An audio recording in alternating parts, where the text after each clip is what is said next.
Okay, what I'm going to be concentrating on in this file is going to be the gastrocnemius muscle, and that's simply the calf muscle.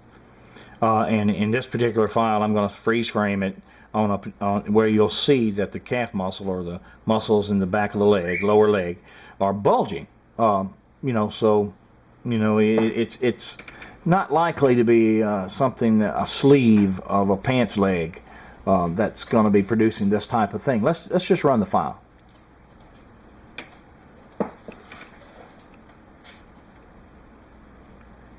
You see right here? See the bulge in this leg right here?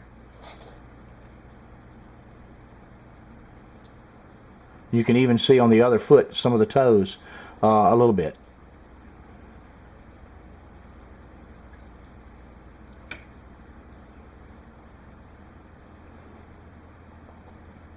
I would suppose, living in that area, that montane environment, where the hills were up and down so steep, that your muscles would be rather built up in the legs.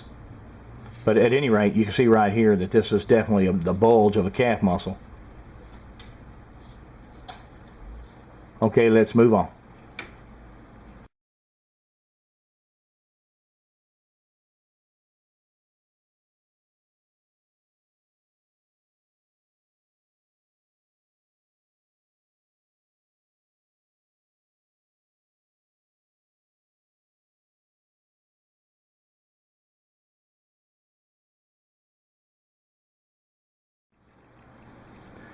This file is called the foot strike and push. Now take a look. It's in full color. Take a look at and we'll watch the animated version. You see the toes come up and then down, and I have a black and white version of this also that Dr. Meldrum has used on many of his talks, Dr. Jeff Meldrum. This is the foot push right here, and you can even see behind the toes, a pile of sand, or sand being pushed back. And watch, the heel strikes first, and the foot goes down, and then you'll see the ball of the foot pushing off right here, and you see that little pile of sand there. Well, these are all quite natural and would not indicate that he's wearing a boot or she's wearing a boot. See the toes? See the push off right here? Heel strike first, toes flex down, then push off with the ball of the foot. Knees bent. You can also see the gastrocnemius muscle in this file as well. Take a look at it. See its bulge right there? I can stop it right there, as a matter of fact. There it is right there, see?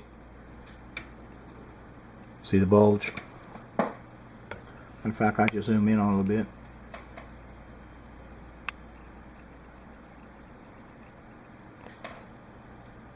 See the bulge of the calf muscle? So the more you look at this film, the more you see, and that's what I'm talking about, it not being a hoax, because in a live event, it continues to yield data on and on and on and on. If this were a hoaxed event, it would only yield what was built into it. So it's something far more than a hoaxed event here. Everything seems to indicate this is something that's living. That it's an actual event that took place, where not everything was in the control of the camera person.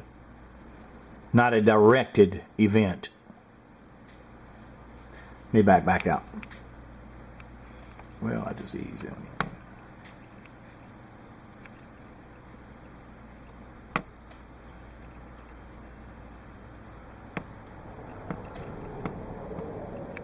Let's go to to the next file.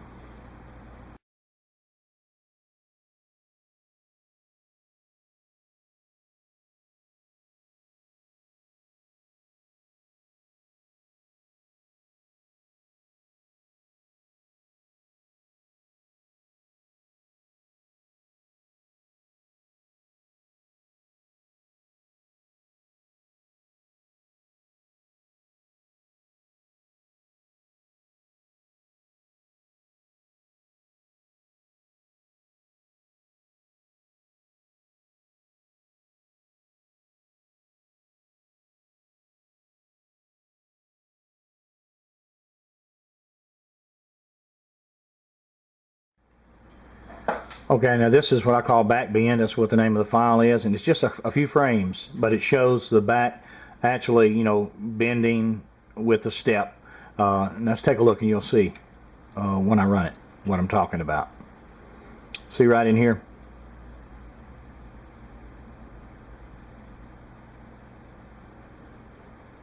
You can see the curve here, the shadow change on the curve of the above the glutes, above the buttocks. It's, you can see, if there's not likely to be any suit built that would form fit this well. Except for a birthday suit, which is, what's given to all of us.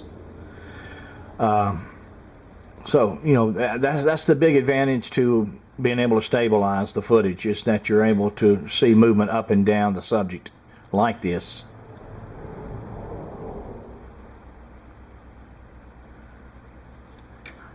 And I'll zoom in on it a little bit.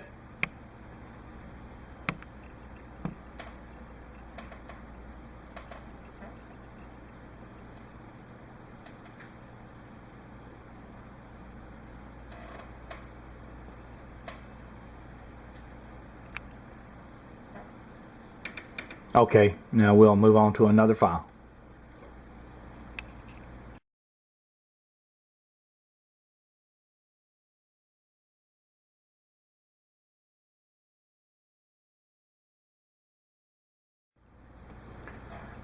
Okay, now this is called toes, flexible foot, and I caught this particular frame where the back of the foot is sticking up, and right in here is the foot.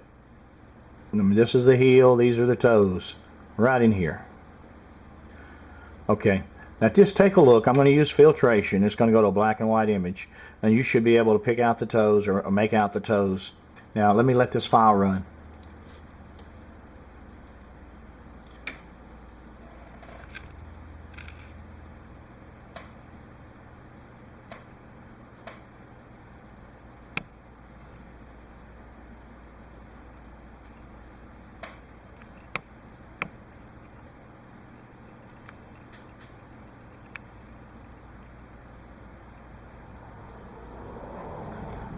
Right in here, big toe, second toe, third toe, fourth toe, so on. See, right in there.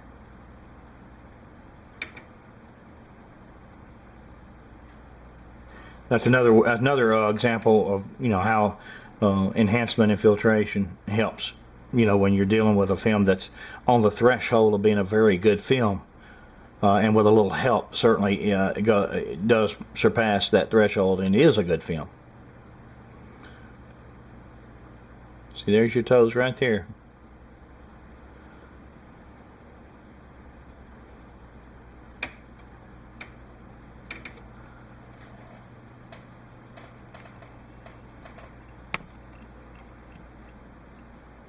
Let them go through one more time.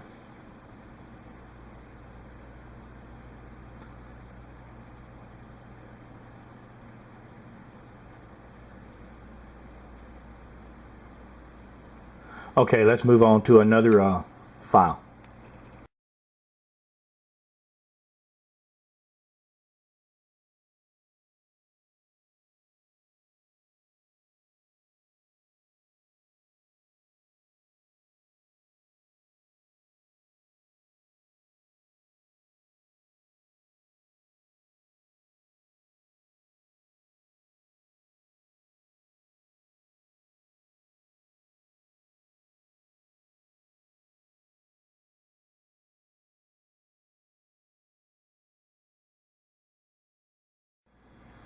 Okay, this file right here is called knee wobble, and the reason I call it that is because I concentrate, or I stop frame it at a particular time when you see the right knee buckle inward, and it's kind of an unusual thing, and you don't really know if this is truly a characteristic of all Sasquatches or not, but this particular one does it.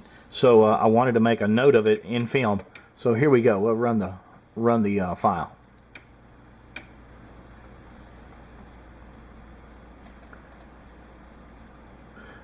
And you can see it just sort of, the knee sort of wobbles at the knee joint and goes inward.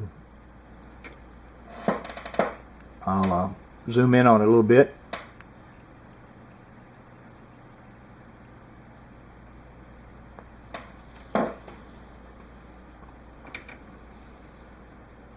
And there again, you can see the breasts moving during this time too. Watch these breasts move during this.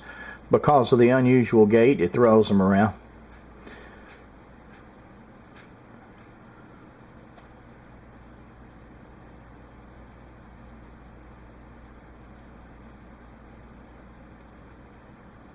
And these are the kind of things, that you really, would not expect this much stuff to be going on. If a person was wearing a suit, you would see things that would indicate a suit. Not this much live action, this much skin stretching and breasts moving and that type of thing. The knee wobbling, the feet strike and push of the heel, and the ball of the foot, and that type of thing. The arms rotating on a rotator cusp. It's overwhelming. That it is an actual living thing. Now, I'm not going to pretend, this is for others to take and try to decide what we're looking at, but I know it's something very unusual.